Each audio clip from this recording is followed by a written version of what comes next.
right, I'm Sam Oches, Editor-in-Chief for Nation's Restaurant News, and I'm joined by Jonathan Mays, Editor-in-Chief of Restaurant Business. Jonathan, are we excited for the show next week or what? Sure. We're very excited. We're exhausted is what we are, right? Because Yeah. all of the planning for this thing is has got us pretty tired. Yeah, that's true. We're not even, I'm not, I haven't even walked a thing and I'm already exhausted. So, Yeah, that's right. My feet are already afraid. hmm Well, Jonathan, we're here to talk about what we're excited for the show. Now, I counted, and I think I've been to 13 of these in the past. So I will probably show up at McCormick Place and feel like I never left. What you've been to a lot of these too. What's the thing you look forward to most for the restaurant show? Probably the after party, Sam. Yeah. No, I always feel that the show is the best spot to figure out where the industry is at. So you get a really good indication of the trends that are driving the industry at any one moment. And it's a really nice sort of snapshot, if you will. So, like the last couple of years, we've had robots, and I expect a few robots this year. But we'll have a lot of AI, and probably still a ton of plant-based meat items, Yep. and God knows what kind of drink offerings and things like that. A growing international presence, stuff of that nature. So you get a really good indication of where the industry is at. You might recall the yogurt years, which Oh, was yeah. always fascinating. So you remember those? So you would go and you could eat your weight in frozen yogurt because there were all these free samples, and you could just go pull the thing, and then you would get gobs of frozen yogurt and stuff like that, because all of these frozen yogurt companies were trying to sell franchisees on That's right. or company people just to start their own frozen yogurt brands, and it was kind of insane. They're not there in quite plentiful numbers any longer. But yeah, it's just a really good snapshot of where the industry's at. How about you?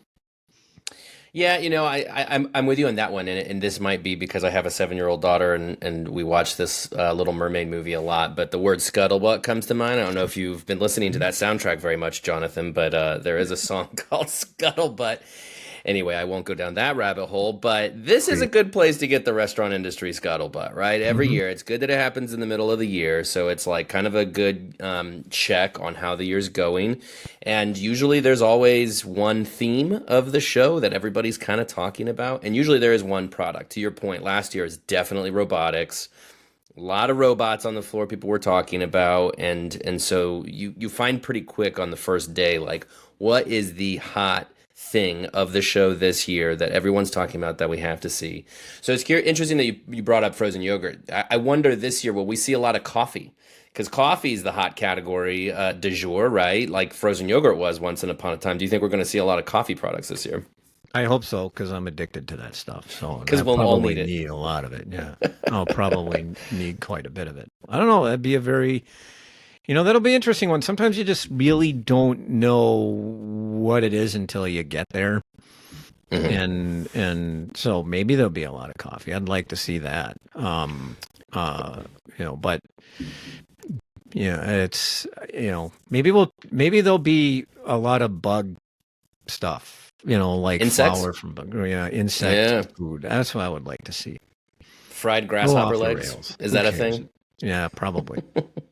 I do think, I suspect, to your point, as we understand it, there is a much bigger international presence, more booths from international, countries presenting their foods and organizations outside the U.S. So I would imagine the food and beverage is going to be on point this year, right? There's got to be, if you're hungry at the show, you're doing it wrong. No, yeah. I know a lot of people actually don't like to eat so much at the show, but I love it, actually. I just go out and it's like, all right, I'm just gonna go grab something, and then you see what's going on. The international pavilion is fantastic for that, because you're just gonna get all sorts of stuff from all different parts of the world, which is great. And really is indicative of sort of the direction the industry is generally taking, which is towards, a wider array of cuisines from different parts Yep. of the world. So like Asian is super popular and getting more popular now. Hmm. And so probably will be a lot of that. But For like sure. Italian. I hope Yeah. there are a lot of samples of wine, just for the record, that I will have after office hours, of course. But Of course, we would yeah, never drink on the never. job, but that No. I believe you can find in the Lakeside Pavilion. You have great beverage innovation, and I believe there should be plentiful beverages over there. Now, we should also mention that we are going to have a pretty cool setup there. Your team from Restaurant Business, my team from Nation's Restaurant News, our colleagues, of course, from the show itself, from Technomic, from Food Service Director. Many of our folks are going to be there, and we're going to have a pretty cool studio. Tell us about the Mhm. setup that we're going to have there, and what we're going to be doing.